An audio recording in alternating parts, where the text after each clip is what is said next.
America Newscape shares History Matters October 16 to October 30 via the Grateful American Book Prize.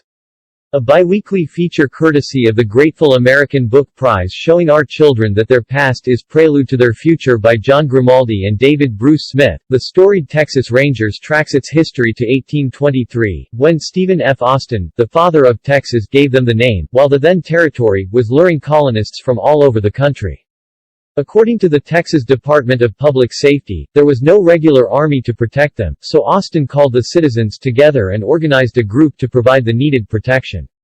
It wasn't until October 17, 1835, that Texas approved a resolution officially recognizing the Rangers as a corps of armed and mounted lawmen designed to range and guard the frontier between the Brazos and Trinity Rivers.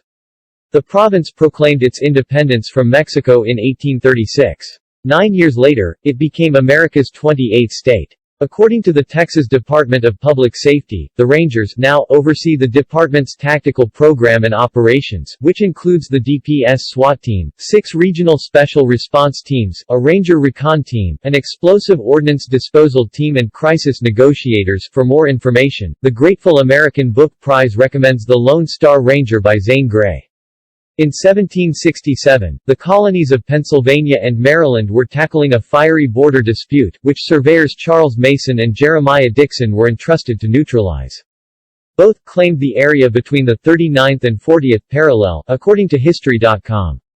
But on October 18, they set the boundary at the northern latitude of 39 degrees and 43 minutes, which became known as the Mason-Dixon Line. The line was marked using stones, with Pennsylvania's crest on one side and Maryland's on the other. Years later, the Mason-Dixon Line officially separated America's pro-slavery South from the pro-freedom North. 100 years after Mason and Dixon began their effort to chart the boundary, soldiers from opposite sides of the line let their blood stain the fields of Gettysburg, Pennsylvania, in the southern state's final and fatal attempt to breach the Mason-Dixon Line during the Civil War.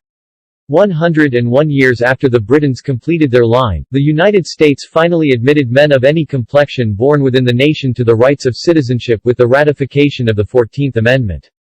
The Grateful American Book Prize recommends Drawing the Line, How Mason and Dixon Surveyed the Most Famous Border in America by Edwin Danson in 1904. George McClellan was the mayor of New York City.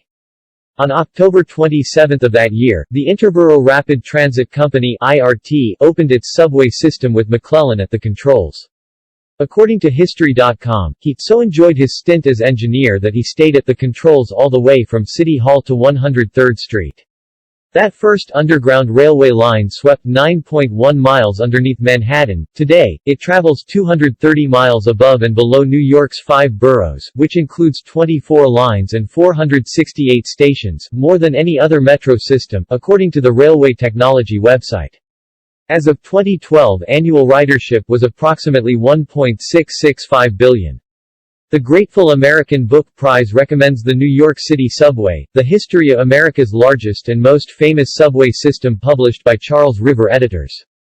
Please visit facebook.com/GratefulAmericanBookPrize and please consider subscribing to this channel and visit their website grateful.americanbookprize.com/.